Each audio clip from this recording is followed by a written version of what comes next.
وعليكم السلام ورحمة الله وبركاته. يقول النبي صلى الله عليه وسلم في شأن العقيقة: كل غلام مرتهن بعقيقته تذبح عنه يوم السابع ويحلق رأسه ويسمى.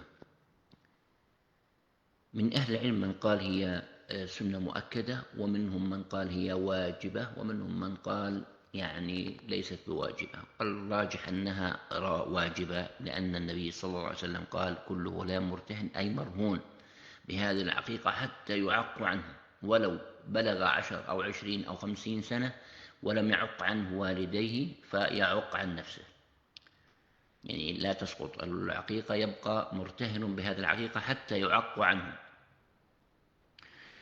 وللذكر شاتين متكافئتين وللأنثى شاة واحدة، ولكن إذا كان يعني الأب موسر وليس يعني لديه مال أو لا يكفي إلا أن يشتري عقيقة واحدة، فتكفي عقيقة واحدة بإذن الله تعالى من الكباش ما عمرها 6 أشهر من الخراف، ومن الغنم ما عمرها سنة فأكثر، أو جزء سبع بقرة أو سبع بدنة أو جمل، يعني كله جائز، ولكن شروطها شروط الأضحية بالنسبة للسن وخالي من العيوب.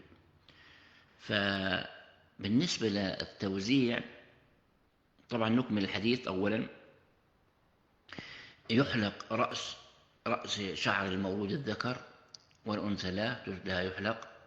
وطبعا في اليوم السابع يسمى ويعق عنه إن أمكن ذلك، إن لم يتمكن ففي أي يوم 14 11 أو أي يوم آخر، أو بعد سنة أو سنتين أو 10 كما ذكر.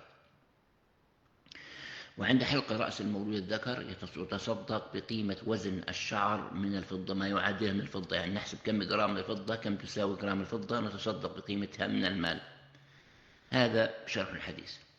وكما ذكرنا هي سنة مؤكدة، ونعم هي واجبة على الأرجح من أقوال أهل العلم، أو الراجح من أقوال أهل العلم.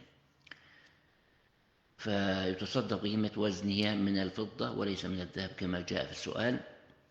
وأيضا بالنسبة للتوزيع اللحم ليس هناك يعني حديث يحض على أن الثلث يوزع والثلث يؤكل، ولكن من باب الاستحباب في العقيقة أو الأضحية أن يتصدق ويهدي ويأكل ويدخر، يعني هذا ليس بشرط، ولكن لو أكلها كلها جائز، لو وزعها كلها جائز، لو أولم عليها جائز، لو مهما فعل، المهم أن يعق عن ابنه أو يضحي في عيد الأضحى.